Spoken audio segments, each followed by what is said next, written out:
Mario Teguh, Golden Ways, A Man in Love. Kita masuki segmen terakhir. Pak Mario, di awal Bapak sempat mengatakan mengenai A Man in Love can be a world changer, Pak. Lalu pertanyaan saya, apakah seorang sebelum ia menjadi world changer memiliki tanda-tanda yang bisa kita lihat saat ia muda? Sahabat-sahabat saya yang super, pertanyaan Mas Uli bagus sekali. Anda yang jawab ya. Seorang jenderal yang gagah begitu, oke? Yang bicaranya pendek tapi valid, solid dan tegas. Ya, tidak lakukan. Sikap itu baru ada padanya setelah dia jadi perwira tinggi atau sejak muda. Siapa yang bilang baru ada? Angkat tangan. Good. Siapa yang bilang sejak muda? Itu angkat tangan Anda adalah pemberitahuan ke diri sendiri bahwa Anda harus membangun sikap seorang perwira sejak muda. Yang gagah, yang tegas, itu sejak muda. Jangan terlibat dalam hal-hal yang tidak jujur. Karena itu membatalkan ketegasan keperwiraan Anda nanti. Hanya anak muda yang setia pada kejujuran, yang sampai tua, tegas. Karena yang salah, bergaul dengan orang tidak baik dan berlaku tidak jujur, tidak bisa tegas. Jadi sayang ya, kalau anak muda terjebak dalam perilaku tidak jujur, lalu membatalkan kehebatan keperwiraan masa depannya. Hati-hati dengan ketidakjujuran. Jadi orang-orang besar itu tegas karena sejak muda mereka memiliki kualitas-kualitas seorang pemimpin. Itu sebabnya mereka sering disebut sok tua. Ya, sok tahu, sok mimpin, sok ngatur. Karena mereka memang terlalu muda. Sifat-sifat yang ada di dirinya itu sifat-sifat pembesar. Sekarang bayangkan, ada orang sudah 50 tahun. Masih pemalas, penunda, suka mengeluh, menyalahkan dunia. Lebih mudah disemangati, dijadikan orang hebat dibandingkan remaja yang banyak salah, ngeyelan, bantah, nakal, bolosan. Berani. Mana yang lebih menjanjikan masa depan yang baik? Yang muda, yang berani, yang tegas. Orang yang kekuatannya besar, salah itu hanya salah arah. Tetapi orang tua yang tidak bertenaga itu sulit ditambah tenaganya walaupun dia menuju ke arah yang tepat. Maka jadilah anak muda yang benar dan tegas. Itu. Super sekali Pak Mario, terima kasih Pak. Pak Mario, apabila seorang lelaki sedang jatuh cinta, Pak, resiko-resiko apakah yang ia hadapi? Aha, pertanyaan orang yang cerdas. Itu karena sudah lama di Golden Ways. Nah, resiko. Resiko ini kalau salah pengertian, mengerdilkan sebesar-besarnya orang. Tapi kalau betul pengertiannya, membesarkan sekecil-kecilnya bayi. Resiko. Resiko itu ada dua macam. Ada bad risk, ada good risk. Good risk is not risk. Good risk is a reward. Resiko baik itu reward, itu hadiah. Kalau saya sekarang berlaku tidak jujur, menjalin hubungan tidak baik di luar pernikahan saya, itu what kind of risk? Apa resikonya itu? Itu bad risk. Tidak bisa berhasil di dalam bad risk. Nah, good risk itu bekerja dengan baik. Ada risknya? Ada apa? Good risk. Good risk. Menaruh uang untuk sebuah pekerjaan yang baik bagi orang lain. Tidak ada jaminan untung. Apa itu risknya?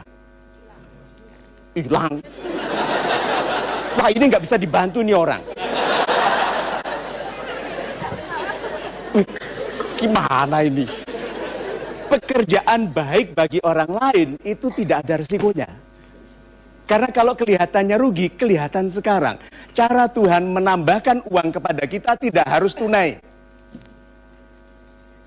Siapa yang punya sesuatu yang bisa dijual? Angkat tangan. Yang punya sesuatu yang bisa dijual. Kalau tidak punya, saya heran. Sesuatu yang bisa Anda jual, ambil paling sederhana. Apa Pak?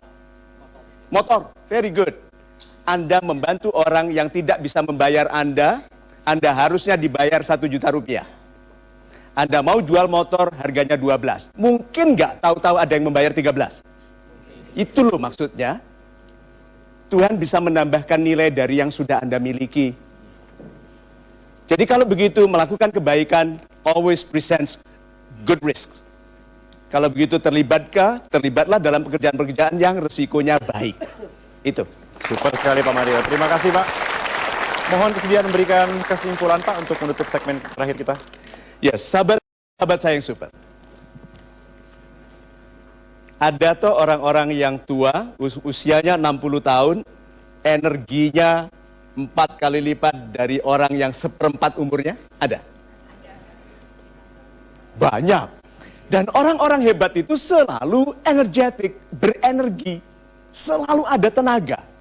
Sekarang saya tanya, apakah energinya itu baru didapat setelah pangkatnya tinggi, kedudukannya baik, atau setelah kekayaannya besar? Tenaga itu sudah ada sejak muda. Tahu apa? Satu ciri yang sama di semua anak muda yang tenaganya berlebihan. Nakal. Orang-orang nakal itu karena kelebihan energi. Mana ada anak nakal ngantuan. Anak-anak nakal itu karena mereka berenergi besar. Orang tua tidak boleh mengeluhkan anak nakal. Harus mensyukuri anaknya itu. Tahu-tahu ting sudah di atas, ting ke bawah gitu.